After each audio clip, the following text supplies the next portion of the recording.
मैया की जय हो, सच्चे दरबार की जय हो।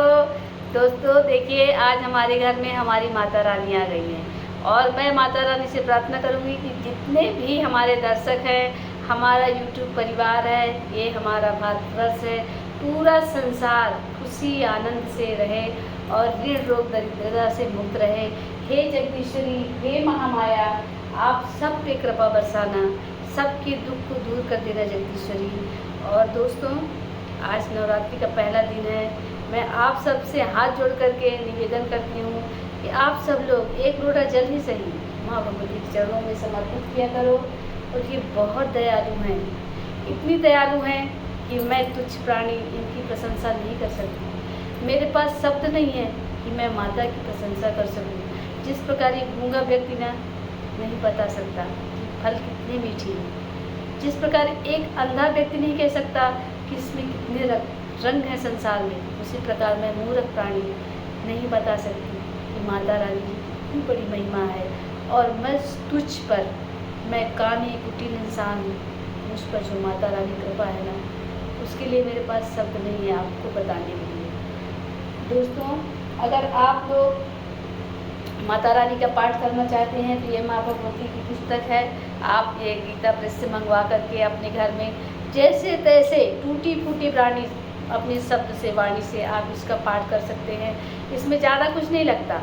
सिर्फ अगर आप इसको सिर्फ खोल करके और रोज़ अगर दर्शन करोगे माता रानी के चरणों में शरण आओगे, आप पढ़े लिखे नहीं हैं, जैसे माताएं बहनें हमारी कुछ पढ़ी लिखी नहीं हैं, तो वो सिर्फ उसका दर्शन करेंगी और अपनी भावनाएं व्यक्त करेंगी, तो माता सारे शब्द जानती, संसार की जितनी भी भाषा है ना, माँ जानती है। जैसे एक छोटा बच्चा मम कहता है और माँ समझ जाती है कि बच्चे को पानी चाहिए। जैसे बच्चा सिर्फ इशारा करता है, गूंगा है, तो माँ तुरंत कहती है कि उसको भूख लगी, उसको प्यास लगी है, उसको पोटी लगी है। व्यक्त नहीं करता लेकिन माँ समझ जाती है। तो माँ और बच्चे का रिश्ता कितना पुराना है, ये तो पुराण भी नहीं गा सकता। नेति नेति पुराण गाता है माता रानी की प्रशंसा और नहीं गा पाता। तो दोस्तों, मैं आपसे फिर से निवेदन करती हूँ कि आज भी कर सकते हैं शुरू, आप कल भी कर सकते हैं। 9 दिन नवरात्रि के माता रानी के हैं, जब चाहे जब करें, आपकी इच्छा, आपकी व्यवस्था पर डिपेंड है। लेकिन एक दिन 9 दिन में से एक दिन माता रानी को जरूर समर्पित करिए। और मैं अब माता रानी की प्रशंसा बताने पे आऊँगी ना तो मेरा जीवन छोटा पड़ जाएगा।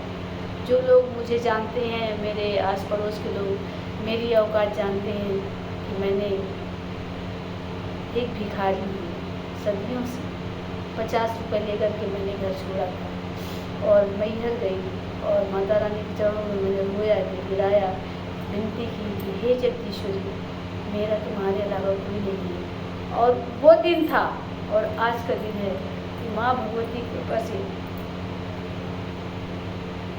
बस मैं शब्द नहीं है मेरे पास।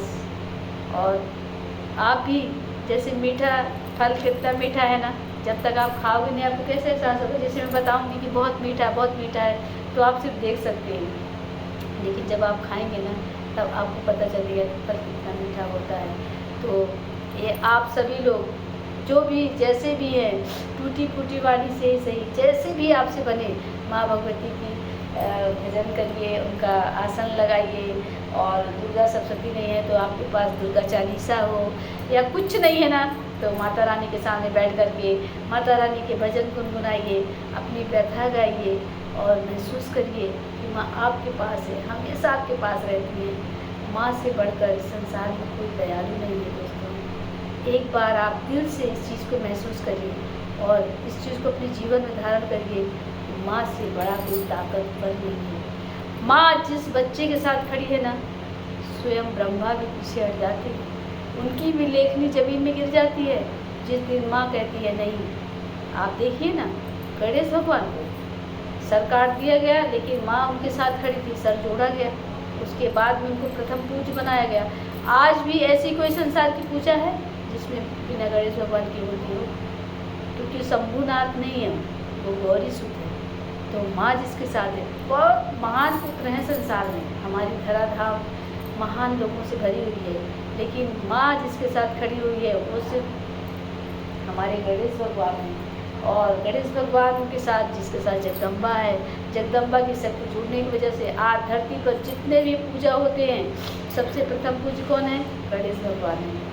तो फिर से मैं वही दोहराऊंगी, मेरे पास मैं अनपढ़ गंवार हूँ मैया, मुझे कुछ नहीं आता। मैं आपकी पूजा करना भी नहीं जानती, माँ भगवती की आवाहन नहीं जानती, विसर्जन नहीं जानती, मुझे कोई ज्ञान नहीं है।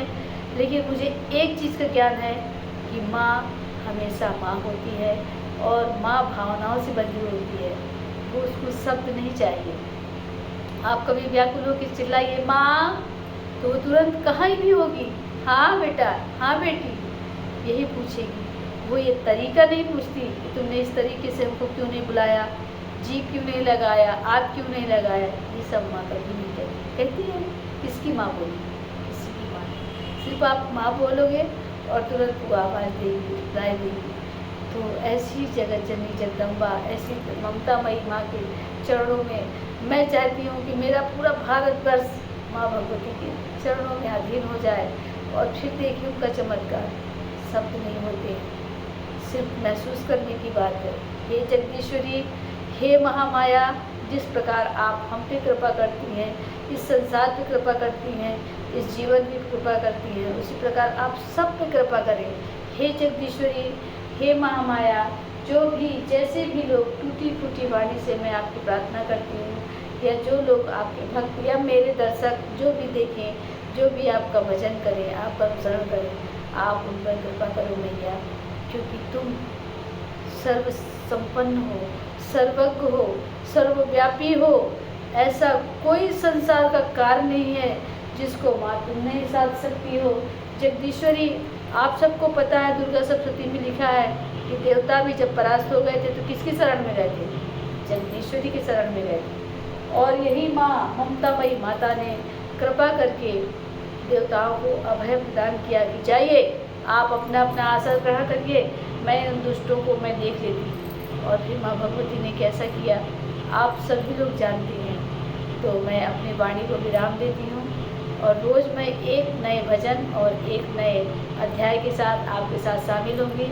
अगर अब मेरी बहनों को यदि पढ़ने नहीं आता है ना तो कमेंट करके बताइएगा। दुर्गा सप्तशती मैं आपको पढ़ के मतलब बताऊंगी कि कैसे पढ़ना। मेरे को भी नहीं आता है, मैं कान पढ़ के माफ़ी चाहती हूँ, मैं ज्ञानी नहीं हूँ, मैं बहुत बड़ी मूर्ख हूँ। ये तो माता रानी की कृपा है, ये माँ भगवती की कृपा है जो मुझ तुच्छ प्राणी कामी कुटिल इंसान को पापी को अपने शरणों में जगह दी है।